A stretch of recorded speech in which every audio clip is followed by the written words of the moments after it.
All right, welcome into today's episode. I'm joined by the pitmaster of Chicken Fried BBQ, coming to us out of Magnolia, Texas, Mr. Bill Purvis, and he is coming to us from his shop. I love it. Bill, how you doing? Man, I'm doing great. How are you?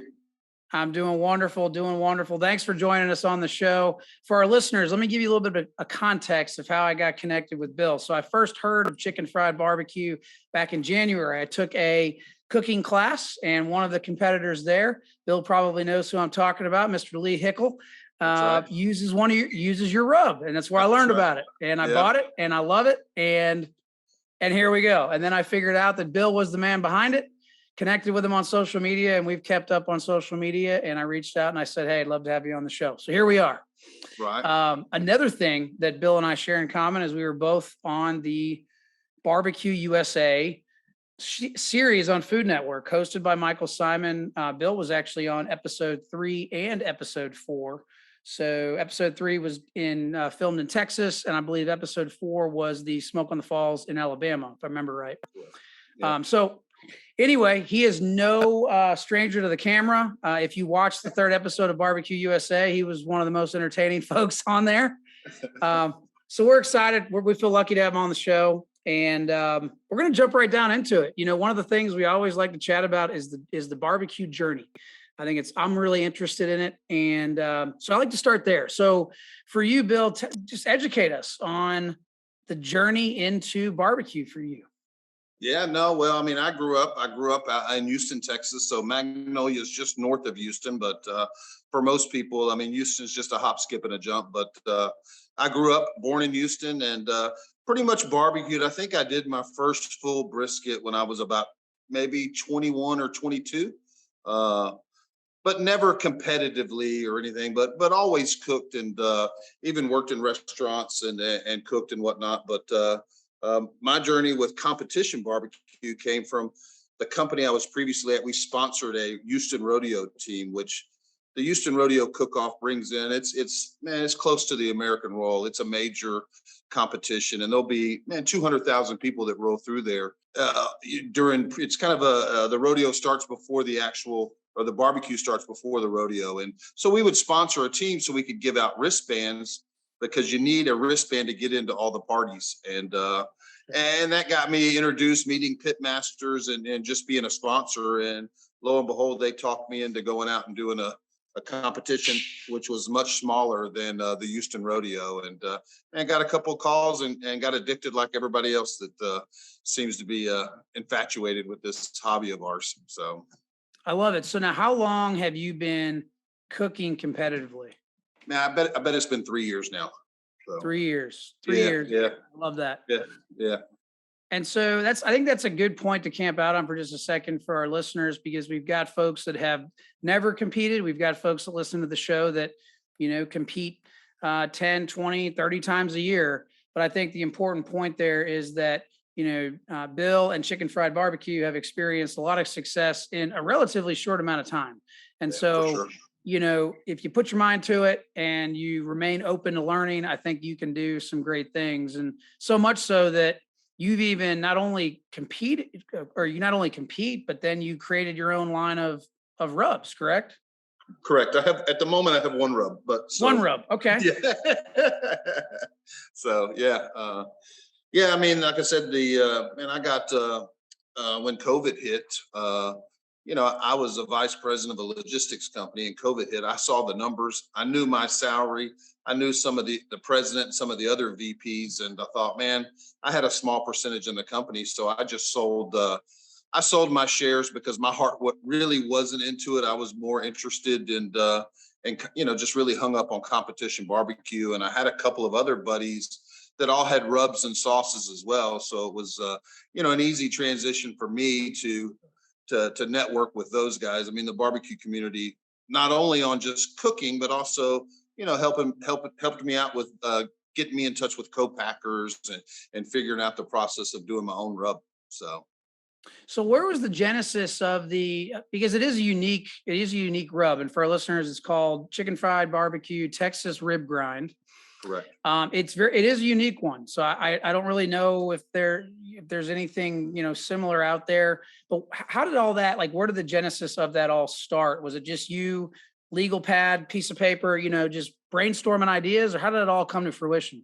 No, I mean there was a restaurant here in town, a local mom and pop restaurant, and man, I always loved their chicken. I really loved their chicken, so I was trying to duplicate their chicken the way, and they do a smoked. It's a smoked chicken that they don't put any sauce on it. It's just they serve half chickens, and I was trying to duplicate that actual rub, and they won't sell the rub. They won't, you can't get your hands on it. It's just a small place. And some of it I think is the way I mean, they're slow smoking their chicken as well. But man, I was trying to develop a chicken rub to match that. And yeah, my family and friends and everybody that tried it, we actually cooked it on chicken and on ribs. And they all fell in love with it on ribs. And no one was really crazy about it on the chicken. At least in my family, but man, I probably misnamed it because there are lots of teams in Texas using it on half chicken and doing well. I get messages all the time. Hey, I got a first place chicken using your rub, and it's rib grind, and they're using it Right. on chicken. So, Right. uh, but it was an event really to kind of somewhat duplicate what I saw in this restaurant and something I really like to eat. And to this day, it really still doesn't duplicate. That restaurant. You know what I mean? Right. It's still I never could get an exact match or it looks a lot the same. The pepper, you can see the pepper through it. So That's right. and Texas is big on pepper. So it was really designed for Texas, but I've had success with it in KCBS as well.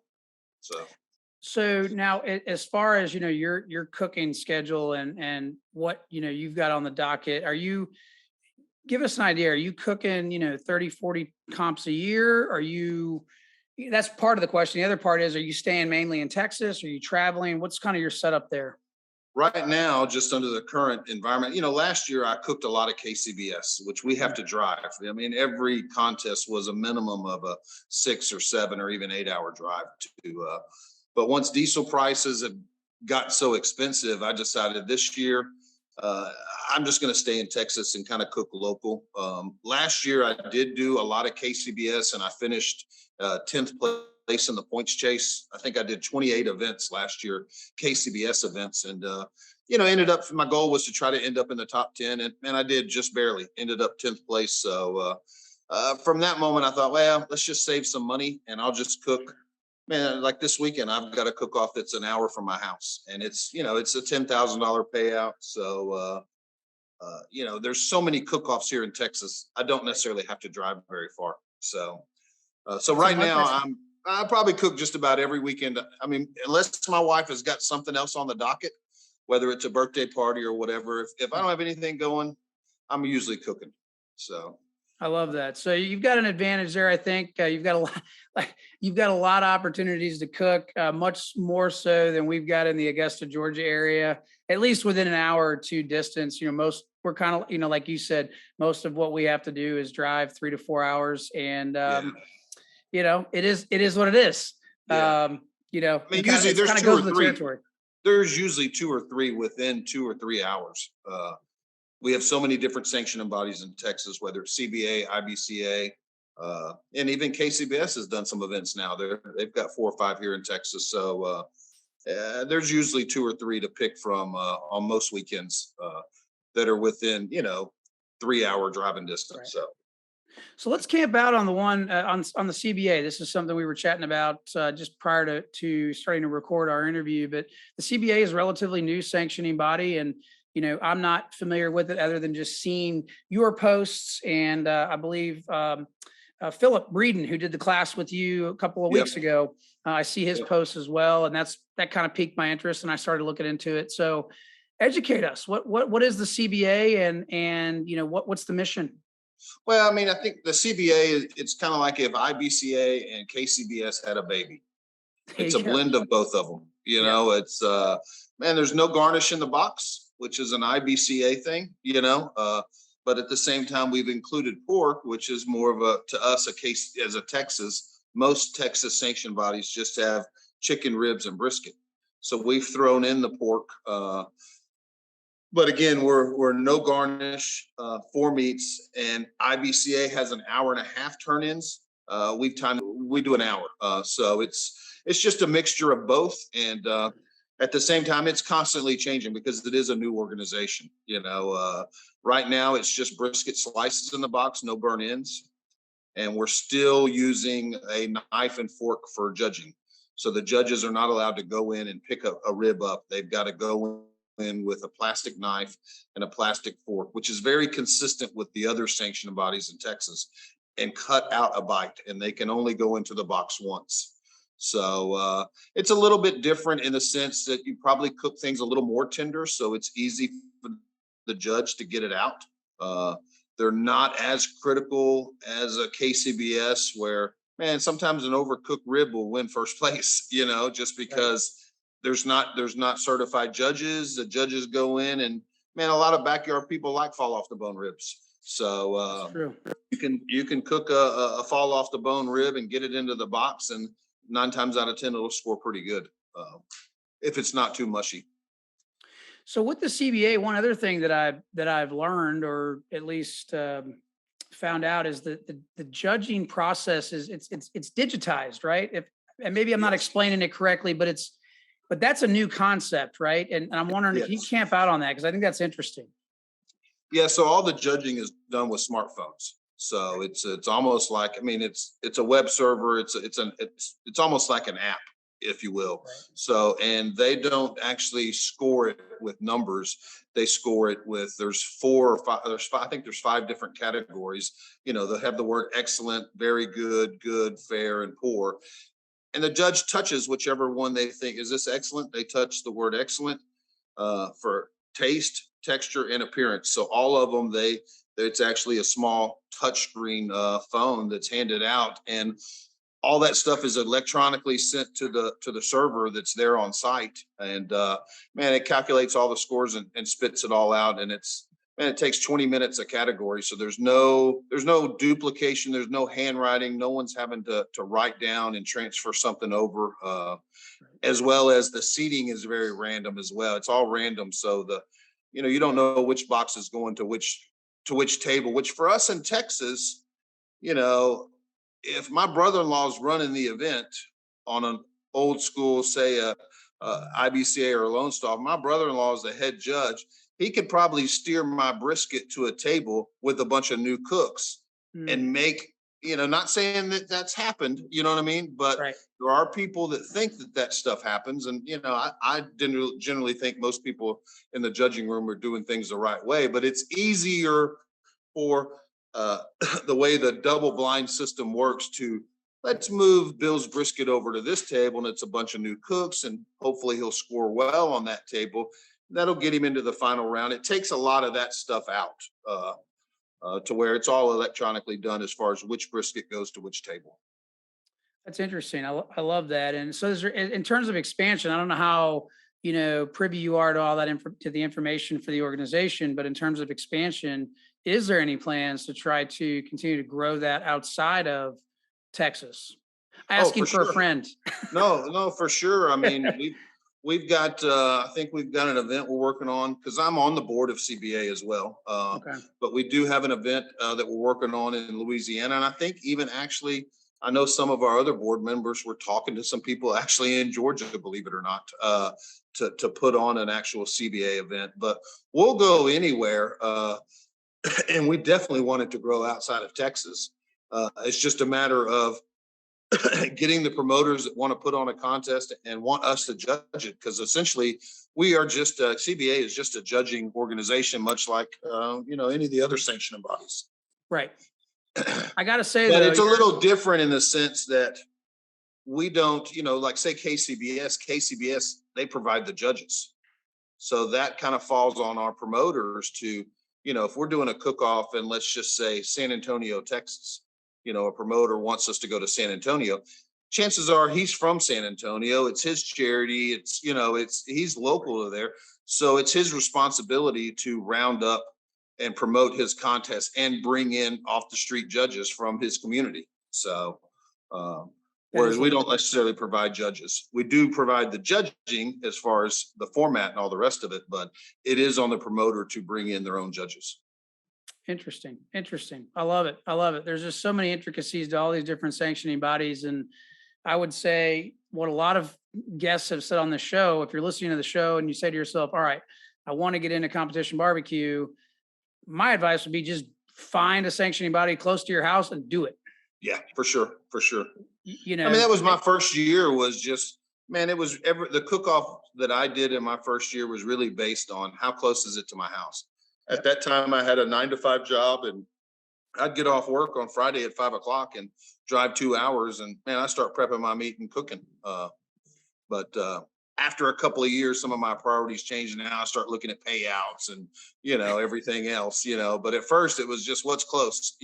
that's right. Now you are going to, I think I saw that you're going to the Royal this year, right? I am. I went last year was my first time and I'm definitely going back, man. The Royal was a lot of fun. So That is awesome. Now on the Barbecue USA show, I think you were cooking with your wife. Does she cook with you yes, most weekends? she comes along on probably, I would say maybe 30% of the time. Okay. If it's a long trip, a lot of times she will go for a double if I need her to go for a double, Sure. because she'll mainly just run the boxes. She doesn't really, she'll clean up the boxes and, do a little prep on the KCBS, but for the most part, um, but yeah, she wanted to be there on the TV screen for sure. Well, I figured it was, I'm sure there was a lot of buzz around it and you had some big time teams down there on that particular one getting filmed as well as the one in Alabama. So that was pretty cool to see. And Yeah. I'm just hopeful that the Food Network continues to put out these types of shows. I thought it was great for the competition barbecue community as a whole. So No, I thought it was awesome, and like you said, I hope they do more series, and get more teams involved. It was a great experience to be able to be on film and do all that. So it'd be great if this is season one and we end up with 5 or 6 or even more seasons out of it. But man, I'm not sure of the ratings of how well it's doing compared to the rest of their Food Network shows, which I assume some of that, whether they do more seasons, will be based on the exactly. ratings. That's So. exactly right. So I'm curious because you've been, you're obviously on the board of a sanctioning body. You've offered classes, you've won. How many GCs do you have under your belt at this point? Man, I think it's somewhere between 25 and 30 of GCs and RGCs. Gotcha. In Combined. really 3 short years. Yeah. So that's Yeah. getting after it. Yeah. Where do you see one of the things that I see just as I look at the landscape and I look at, okay, how do we continue to grow the sport? I'll call it a sport. The Sure. sport Sure. of competitive barbecue. One of the things that I see is this idea that we need to connect, we being the competitive barbecue community, need to connect with the festival goers a little bit more. Example, there's a local KCBS cook or competition coming up in October, and I love it. It's close by to my home.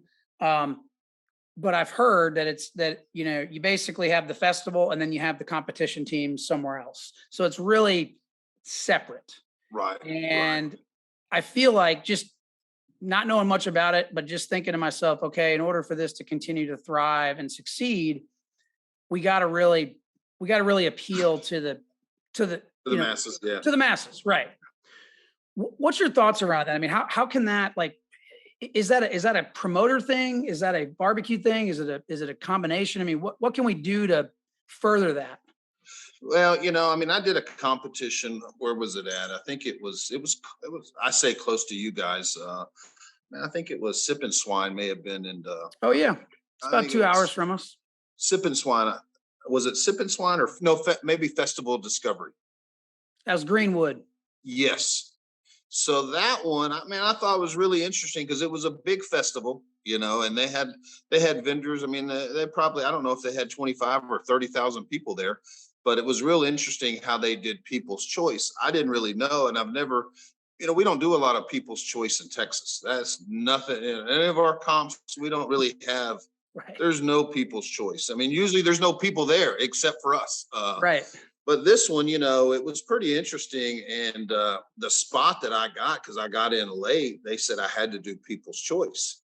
And I'm like, well, I've never really done People's Choice. And she said, man, just take your leftovers and serve your whatever after you've done your brisket, take your leftovers and serve them. And, people will give you those little coupons. Man, I had a mile long, once I was done with my cook and started doing my leftovers, man, I had 40, 50 people in line I think they thought they were going to get chicken fried barbecue. It's what I think, because they saw the name. They saw the name, right? So they're standing in line trying to see if they can get something chicken fried or not. But I thought it was real interesting and it got the public involved. And I think getting the public involved is key to our sport. And the only way to get them involved is somehow feed the suckers, because they don't know, none of them want to go to a competition and not be able to try any of the food. Right. And that's, like in Texas and CBA, we encourage them, hey, go to the judging room. They're always looking for judges, and they do. I mean, it's not uncommon in a IBCA or CBA for, a chicken turn in for the head, the promoter to come out. Anybody want to judge? We need 5 more judges, or we need 4 more judges. So I don't, like I said, somehow to get those people involved, those people, if they're there, they're going to want to try barbecue. They're not just want to show up and look at our trailers, So how we do that, whether it's more People's Choice or something like that. Like I said, I think the Festival Discovery does a really good job with it. And man, they got some teams that are there just for People's Choice, So That's right. You're exactly right. And that's a great way to say it. Sometimes I think the barbecue teams themselves don't necessarily like People's Choice. Yeah. When I first started, I tend to be very focused and OCD, and I was so focused on what I was doing that I didn't really want to mess with it. And as I've grown with it since last September, I've realized that in order for it to continue to generate interest, like you have to, as you said, you got to feed the suckers.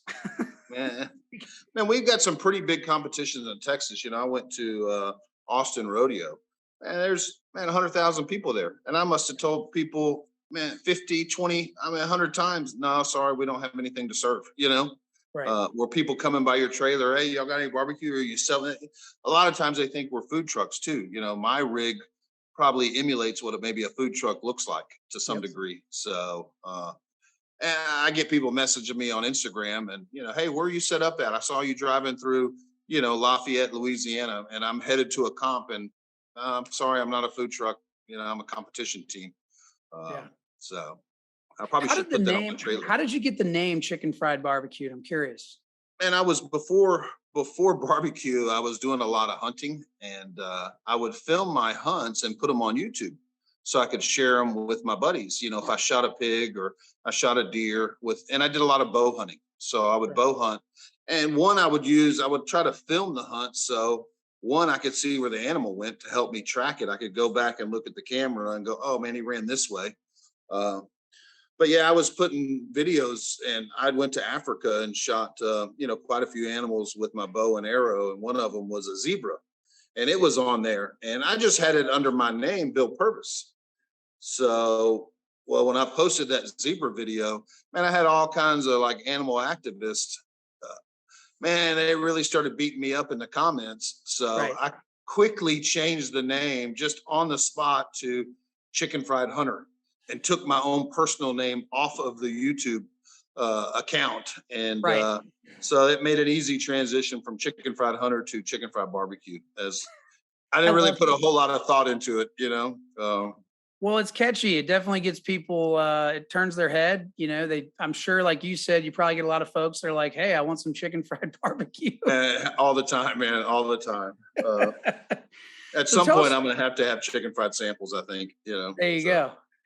So tell us about your setup. For our listeners that hadn't seen the show, I've seen the show. I know what your setup's like, but tell us about your setup at a competition. So you've got the open porch setup, if I remember correctly, and you're cooking on cans, right? Drums. Correct. Yep. So yeah, I've got a 24-foot porch trailer that's got a 10-foot porch and a 14-foot enclosure, which is air conditioned. I have bunk beds in there. I've got hot water, a full-size refrigerator, and a prep table. So I've got a full kitchen inside of my 14-foot, as well as as well as bunks for me to sleep. And for me and my wife, there's not enough room for a full size bed. It's just two twin bunks. So, Right. and then I have a porch that opens up on three sides, and it's 10 foot. It's a metal porch that my drums sit on. And I cook right there on the porch. I never unload my drums. So I use four not gateway, raised screw drum smokers, is the drums I use. And man, I have a lawn chair set up right in there so I can watch them all. And I never really have to leave my porch. It makes for an easy setup and an easy departure. If I want to leave, man, I close the hatches and I have everything inside. I'm gone. So the only thing I'm bringing in and out is my competition meat each week. Right. Unless I need to replace foil pans or seasonings or stuff like that. But I keep it plugged in here at the house. So I got the air conditioner running on it all week long. That way, none of my rubs get real hot. It's pretty hot in Texas. If you don't have the AC, Absolutely. it'll cook them all up and they'll be bricks. So what's your so competition, non-competition, what's your favorite meat to cook by far? Probably brisket. Brisket. Yeah, probably brisket. That's probably my favorite to cook. My favorite to actually eat, believe it or not that I'm a big chicken fan, but if I'm at a competition, man, I'll cook. I usually here we do half chickens, so I'll usually cook two half chickens, and I'll eat the other one that I don't turn in as part of my lunch there. Right. I haven't gotten sick of eating half chickens yet, like I have brisket and ribs and pork, but I will eat just to put something in my stomach, the other half chicken. So you're cooking on drums, which tells me you're probably cooking hot and fast, right? Yep, yes, Now, sir. are you doing is with the CBA? I know you mentioned that it's brisket slices only. Obviously, with the KCBS, it's you can have a little bit more leeway there. Are you more of a slice guy, or are you just kind of, well, let's see if that got good burn ends, and if they're great, I'll put them in. If they're not, I won't, kind of guy? Man, I don't even cook burn ins. I just cook a flat. Just the flat. Yeah. I don't even. I've done maybe 30 or 35 comps now, I think. And I've only cooked burn ins once, which was my first comp. And Right. after that, I thought, man, I'm just going to focus on nailing my slices and living and die by trying to nail my slices and get the right tenderness, as opposed to focusing on a fifth meat, if you will, because you throw burn ins into the equation. Now you're really cooking five meats. It's true. So That's very true. And I've seen it done a number of different ways, but you hit the nail on the head. It's just another piece of meat to have to worry about. exactly, and to me, four is plenty. So Of course. Well, and not only four meats, but then of course, you've got four fires too. exactly. To Mhm. maintain and check on, et cetera. So let's go back to the half chicken though, because I don't think we've had a guest on that has talked about half chicken so much. So I'm curious about a good half chicken at home recipe. Obviously, I know they could hit it up with your rib grind. Yeah. But what if you're cooking half chicken at the house? What are you rubbing it with? How are you cooking it? Man, if I'm cooking it, which I don't really cook it at the house, just like all the other Right. meats, I don't really, unless I'm practicing, which Right. I don't practice a lot because I feel like, man, if I'm going to practice, I might as well practice at a cook-off. That True. way, man, see if the judges like it. But yeah, I mean, I'm definitely brining my half chicken in an overnight 12-hour brine of salt, sugar, just any kind of generic. There's other ones you can buy, whether it's Game Changer, Oak Ridge Game Changer, LC Barbecue has Hindrance. I'm definitely brining, and I think brining is probably, that's the key. If the chicken takes the brines, not all chickens take, they don't all absorb the brine. And I'm no, chicken expert, but I know sometimes, man, my chicken's coming out really, really good. And I really have a feeling it's just, it all comes from that brine, that overnight brine. So I Right. would definitely overnight brine, and anything you want to throw in there for flavor. There's lots of guys that throw in, Italian dressing in their brines. Like I said, some people are throwing in Lipton soup noodles. I mean, there's Campbell's soup noodles. People are throwing all kinds of stuff in the brine to try to get more flavor into the chicken. Because, your competition chicken, you're really wanting to, when they bite into that chicken, you want to make sure that your flavor to some degree stands out a little bit, but at the same Yes. time, not too much to where it's offensive to anyone. Exactly. Yep. Um, And then on the drum, man, hot and fast, man, I run it at 300 and let her rip and let her roar. I've also done it on the Weber. I'm on the Barbecue League filmed me doing a half chicken on the Weber of the grill mark chickens. Yeah. So I have a video on the Barbecue League as far as how to set the grill marks and how I go about setting my grill marks. Love that. And they can find that, and that's on, they can find that on social media, just, Yeah. Barbecue League. That's right. Speaking of social media, so you're on Facebook, you're on Instagram, Chicken Fried Barbecue. Instagram handle, I think, is at Chicken Fried BBQ. BBQ. Right? It's all Chicken Fried BBQ. The website's Chicken Fried BBQ, Instagram, Facebook, it's all Chicken Fried BBQ. So Are you on TikTok yet? I am on TikTok as well. Yeah, yep. So it's Excellent. the same thing, Chicken Fried BBQ as well. So for our listeners, take some time, follow Bill and Chicken Fried Barbecue on the social media handles, and check out that rib grind. It's like I said, it's a unique flavor. I love it on ribs. Obviously, I love it on. I have tried it on chicken. I like it on chicken, but that's just me. Yeah. But take some time to check that out, and it's a really cool story of someone that was doing the 9 to 5 and said, you know what, this ain't for me. And here we are, 2.5 years later, almost 3. And you've got your own rub. You're on the board of the CBA. So pretty cool journey. And again, Bill, we appreciate you coming on the show, and hope to officially meet you at some point on the barbecue trail. No, for sure, man. For sure. Looking forward to it, man. Thanks for having me.